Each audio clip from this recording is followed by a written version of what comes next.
آج کل 90% جوان لڑکیاں اس مرض میں مبتلا ہے۔ خدارا والدین اور بڑے بھائیوں کو چاہیے کہ اپنے بہنوں کا خیال کرے اور جوان لڑکیوں کو چاہیے اپنے مستقبل بنائے۔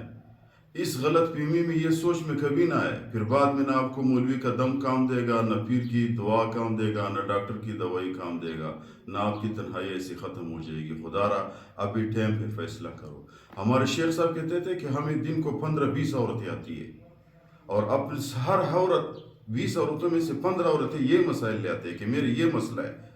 کیا مسئلہ ہے میرے بھائیوں؟ آج کل لڑکیاں سوچتی ہے کہ بھائی ہم تعلیم کرتے ہیں۔ بھائی تعلیم کرو، تعلیم اور شادی منع ہے؟ منع نہیں ہے۔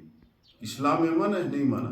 یار بڑی بڑی ڈاکٹر آپ نے دیکھے ہیں، وہ سرجن ہوتی ہے اور اس کی جوان بیٹیاں ہوتی ہے، وہ بھی تعلیم کر رہی ہے، اس نے اپنے گھر بنایا ہوا ہے، پیسے بھی کما رہے، لوگوں کی خدمت بھی کر رہے ہیں۔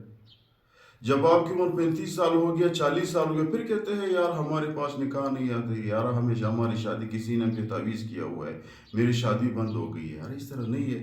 جب آپ 35 سال کے ہو گئے، 40 سال کے ہو گئے اور آپ سے پہلے 15 سال 20 سال کی لڑکی ہوتی ہے تو بندہ پاگل ہے۔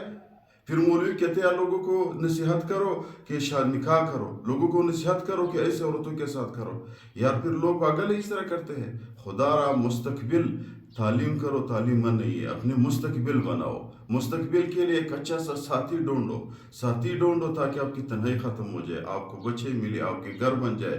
تعلیم بھی ساتھ کرو، تعلیم منع نہیں ہے۔ جب والدہ تعلیم یافتہ ہو، بچوں کی اچھی تربیت کر سکتی ہے، لیکن ایک کام ہونی چاہیے، ٹائم پہ ہونی چاہیے۔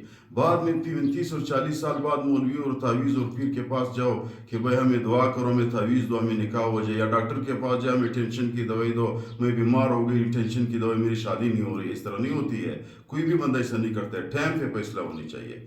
آخر میں گزارش کرتے چینل سبسکرائب کریں تاکہ ہمارے حوصلہ افزائی ہو جائے، آپ لوگوں تک ہماری ویڈیو پہنچ سکے۔